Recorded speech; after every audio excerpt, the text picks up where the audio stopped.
Assalamualaikum warahmatullahi wabarakatuh. Saya ingin menanggapi terkait dengan istiwa alal arsh, yaitu tentang Allah bersemayam di atas arsh, yang masih banyak diragukan kebanyakan oleh hamba-hamba Allah yang terbilang memiliki pengetahuan dan ilmu, tetapi masih menyaksikan ayat-ayat Allah itu benar. Justru ada usaha-usaha dari pikiran-pikiran nakal mengarahkan pengertian istiwa kepada majas, sehingga artinya tidak seperti yang diinginkan oleh Allah dan Rasulnya. Padahal ayat-ayat Allah ini tidak membutuhkan takwil, tidak membutuhkan pengertian majas.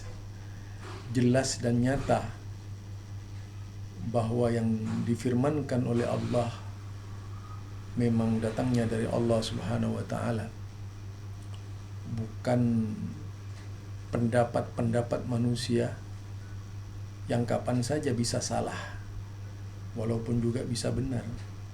Tetapi kalau yang datang dari Allah Subhanahu wa taala sudah pasti benarnya. Al-haqqu mir rabbika. Kebenaran itu yang datang dari Allah. Bukan al-haqqu min aqwalil madahib misalnya. Kebenaran itu datang dari mazhab, bukan begitu. Nah, saya ingin mencoba menerangkan berkaitan dengan istiwa itu didasarkan kepada yaitu Kitabul Ulu lil Ali Ghafar, yang tentu saja di sini dijelaskan oleh Imam Ad-Dhahabi Samsuddin ayat-ayat yang berkaitan dengan istiwa. Jadi ini ayat-ayat yang jelas yang dihimpun oleh beliau sebagai seorang ulama. Dan kalau kita lihat di dalam kitab Al-Ibanah yang disusun oleh yaitu seorang ulama, Abu Hasan Al-Asy'ari, itu tidak ada bedanya ayat-ayat yang dipakai oleh beliau. Mari kita baca bersama tulisan Imam Ad-Dhahabi ini. Ayatul istiwa wal ulu. Jadi ayat-ayat tentang bersemayamnya Allah dan ketinggian Allah. Itu bahasanya begitu sajalah, yang mudah-mudah gitu ya. Yang memiliki pengertian bahwasanya Allah itu jauh berada di atas yang tinggi, karena beliau maha tinggi, maha besar, yang tentu saja tak bisa digambarkan, apalagi kemudian ditata kaifiatnya oleh manusia, itu tidak bisa. Tetapi kita hanya bisa menerangkan berdasarkan isyarat-isyarat dari Allah dan Rasulnya, tidak isyarat-isyarat dari ulama-ulama yang berusaha mengingkari pendapat tersebut. Qala Allah Ta'ala wa man asdaqa minallahi qila. Jadi Allah berfirman, siapa yang lebih benar perkataannya dari selain Allah? Jadi siapa yang lebih benar perkataannya dari Allah? Lah di dalam firman-firmannya itu Allah Subhanahu wa taala menegaskan ainallah, di mana Allah, inna rabbakumullahu alladzi khalaqas samawati wal arda fi sittati ayyam summa stawa 'alal arsy. Sesungguhnya Rabb kalian Allah alladzi khalaqas samawati wal ardh fi sittati ayyam, yaitu yang menciptakan langit-langit dan bumi fi sittati ayyam, dalam 6 masa. Summastawa 'alal arsy, kemudian beliau bersemayam di atas arsy. 1. Diingat tuh ayat 1. Kemudian yang kedua, wa qala ta'ala, Allah berfirman, wa huwa alladhi khalaqas samawati wal arda fi sittati ayyam wa kana 'arshuhu 'alal ma'. Dan Allah berfirman, dialah Allah yang menciptakan langit-langit dan bumi fi sittati ayyam, dalam 6 masa, wa kana 'arshuhu 'alal ma', sedangkan arasnya berada di atas air. Ini isyarat dari Allah, Allah yang berfirman, bukan mulut manusia, tapi Allah kalamullah. Tak bisa didustakan hanya dengan pendapat manusia atau dibatalkan, ditafsirkan untuk menghindar. Biarlah kita dikatakan mujassim kalau itu datang dari Allah. Memang kata-kata mujassim menurut At-Tabari Al-Lilka itu ditujukan kepada Ahlus Sunnah oleh musuh-musuhnya. Nah, kemudian mereka yang sok Ahlus Sunnah itu sebenarnya yang mujassim gitu. Karena apa? Dia sendiri yang menggambarkan, kita tidak pernah menggambarkan hal seperti itu.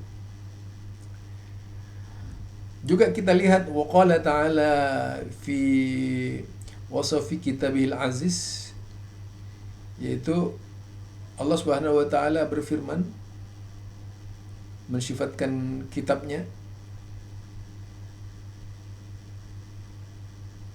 tanzilan mimman khalaqal arda was samawatil ula ar-rahmanu 'alal arsy istawa.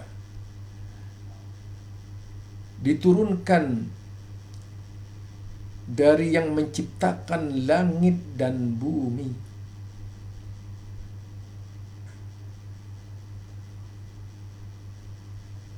Yaitu yang tinggi tadi. Ar-Rahman 'alal arsy istawa. Allah bersemayam di atas langit. Yang ketiga, yang keempat itu, yaitu firman Allah, alladzi khalaqas samawati wal arda wa ma bainahuma fi sittati ayyam summa stawa 'alal arsy summa stawa 'alal arsyir rahman. Dialah Allah yang menciptakan langit-langit dan bumi, dan di antara keduanya fi sittati ayyam, dalam 6 masa, summastawa 'alal arsy arsyir rahman, dan Allah bersemayam di atas arsy. Ila ghairi dzalika min ayatil istiwa. Dan selain ayat-ayat yang sudah sebutkan itu, dari ayat-ayat istiwa, ada lagi ayat itu. Wa qala ta'ala summa stawa ila as-sama' wa hiya dukhan fa qala laha walil ardi tiya taw'an aw karha qalata ataina ta'i'in. Kemudian Allah bersemayam di langit, padahal itu adalah asap, atau menuju langit, padahal beliau itu itu adalah asap. Faqala laha walil ardi tiya taw'an aw karhan. Allah berfirman kepadanya, kepada bumi, datanglah kepadaku taw'an aw karha, dalam keadaan terpaksa atau lapang. Qalata ataina ta'i'in. Kami akan datang dengan penuh ketaatan. Yang keenam itu waqala ta'ala summa stawa ila sama fasawwa sab'as samawat. Kemudian Allah bersemayam di atas langit, fasawwahunna sab'as samawat. Lalu Allah menyempurnakan 7 langit itu. Waqala ta'ala pada ayat ke-7 itu, yudabbirul amra minas sama'i ilal ardi summa ya'ruju ilaihi fi yawmin kana miqdaruhu alfa sanatin mimma ta'uddun. Jadi Allah berfirman, dialah Allah yang mengurus perkara langit ke bumi, summa ya'ruju ilaihi, kemudian naik kepada Allah, fi yaumin, yang satu hari, kana miqdaru alfasanati mimma ta'udun, yaitu sama dengan 1000 tahun menurut hitunganmu. Ini cuma ada di dalam Al-Quran ya. Dan ternyata kita lihat perjalanan saja itu ke Mars membutuhkan 3,5 bulan itu baru nyampe di Mars. Padahal kecepatan yang luar biasa. Apalagi ke langit yang paling tinggi itu bisa mencapai miliaran tahun cahaya. Kalau 1000 tahun itu pasti pakai alat yang luar biasa kan. Jadi sangat ilmiah Al-Quran ini. Ayat ke-8, waqala ta'ala ilaihi sa'adul kalam tayyib. Perkataan yang baik itu akan naik kepada Allah. Berkaitan dengan Nabi Isa misalnya, waqala ta'ala inni mutawaffika wa rafi'uka ilayya. Sesungguhnya aku mematikannya atau menidurkannya, wa rafi'uka ilayya. Kemudian aku mengangkatmu ke langit.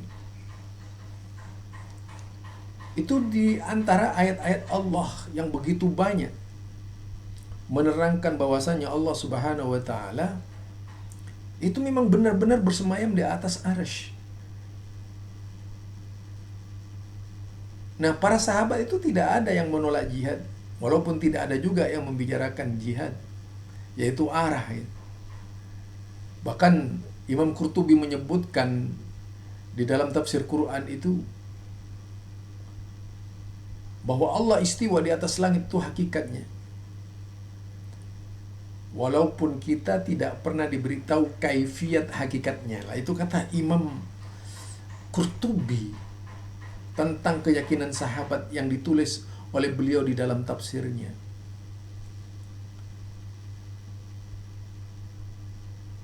Di ayat yang ke-10 ini disebutkan wa ma qataluhu yaqinan.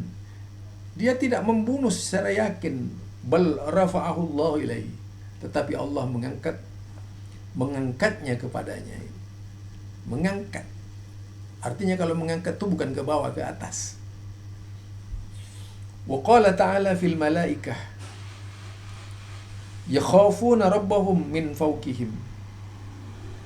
Mereka itu takut kepada Tuhannya yang ada di atas mereka. Wa qala ta'ala aamintum man fis sama' ay yakhshifa bikumul arda fa idza hiya tamur am amintum man fis sama ayursil alaikum. Apakah kau merasa aman? Dengan perkataan merasa aman dari yang ada yang di langit itu. Kemudian yaitu membuat bumi teraduk-aduk dan sebagainya. Nah, ayat kemudian diteruskan lagi ini di dalam surat Al-Mulk, am amintum man fis sama ayursil alaikum hasiba itu. Itu ayat ke-12. Ayat ke-13, Dil ma'arij ta'rujul malaikatu warruh ilaihi. Ayat ke-14, wa qala ta'ala wa qala fir'aun ya haman ibnili sarhan la'alli ablughal asbab. Jadi ablughal asbab as-samawati wal ard fa attali'a ilayya ilahi Musa wa inni la adunnuhu kadhiba. Ini ketika Haman ingin membuktikan ya perkataan Musa bahwasanya Musa itu seorang pendusta. Bahwasanya Allah itu tidak ada di atas langit gitu. Jadi kalau kita lihat akidahnya mereka yang menolak Allah di atas langit itu sama dengan pengikut Haman. Pengikut Haman. Ila ghairi dzalika min nususil Qur'anil azim jalla munazziluhu wa ta'ala qailihi. Itu banyak sekali ayat-ayat seperti itu dalam hadis-hadis Nabi juga banyak. Jadi tidak sedikit hadis-hadis Nabi yang menerangkan. Seperti kita baca itu al-hadisul waridati fil ulu, yaitu hadis-hadis yang menceritakan tentang ketinggian Allah Subhanahu wa taala. Itu banyak sekali, bukan hanya satu hadis yang ditanggapi oleh beberapa orang ya, di antaranya oleh Buya Yahya itu tentang hadis jariyah yang didustakan oleh beliau itu. Menurutnya hadis bertentangan, saya yakin beliau tidak akan bisa menerangkan. Kemudian yang kedua juga Ustadz Adi Hidayat juga menyangkal Allah di atas arsy. Padahal Muhammadiyah itu meyakini Allah bersemayam di atas arsy. Jadi yang ketiga Gus Baha, yang keempat Idrus Lamli, yang kelima itu adalah Ustadz Abdul Somad. Semuanya ini tentu perlu penjelasan dari kita itu. Mungkin perlu membaca Kitabul Ulu mereka ini biar paham. Atau kitab Al-Ibana yang konon kata mereka dirubah-rubah. Padahal kan bisa cari kitab yang dicetak di Mesir di mana ya. Kan artinya untuk membuktikan apakah memang benar ada perubahan atau enggak gitu. Itulah penjelasan mengenai Allah Subhanahu wa taala, bahwa Allah Subhanahu wa taala bersemayam di atas arsy. Kalau ditanya hakikatnya, yang tahu hakikat dan kaifiatnya itu adalah Allah Subhanahu wa taala, bukan kita. Kita itu cukup yakin dan percaya saja. Ini akidah Ahlus Sunnah wal Jamaah. Jangan lari-lari ke takwil. Justru makin lari ke takwil itu makin tidak jelas keimanan kita. Apalagi kemudian ada yang meniru-niru Jahmiyah, diartikan malak, qahar dan sebagainya itu. Makin menunjukkan kalau orang itu tidak paham akidah Ahlus Sunnah wal Jamaah. Makin menunjukkan mereka ini cuma omong kosong di dalam menegakkan akidah Islam. Padahal kalau kita lihat, apalagi kalau dilihat kitab Imam At-Tabari Al-Lilkai itu dalam Usul I'tiqad Ahlus Sunnati wal Jamaah, makin jelas kalau Allah itu bersemayam di atas arsy. Nah, ini adalah Kitabul Ulu yang ditulis oleh Imam Adz-Dzahabi, kemudian juga kitab Al-Ibanah, kemudian kita lihat juga kitab Imam At-Tahawi itu. Semua menjelaskan kalau Allah bersemayam di atas arsy. Ini barangkali dari saya tanggapan, mudah-mudahan bisa menjadi studi banding bagi mereka yang berilmu. Tinggal melihat kitabnya, tinggal mengkaji kitabnya, dan kemudian meyakini kebenaran yang datang dari Allah dan Rasulnya itu. Bukan yang datang dari mulut kita. Subhanakallahumma wa bihamdika asyhadu an la ilaha illa anta astaghfiruka wa atubu ilaik. Assalamualaikum warahmatullahi wabarakatuh.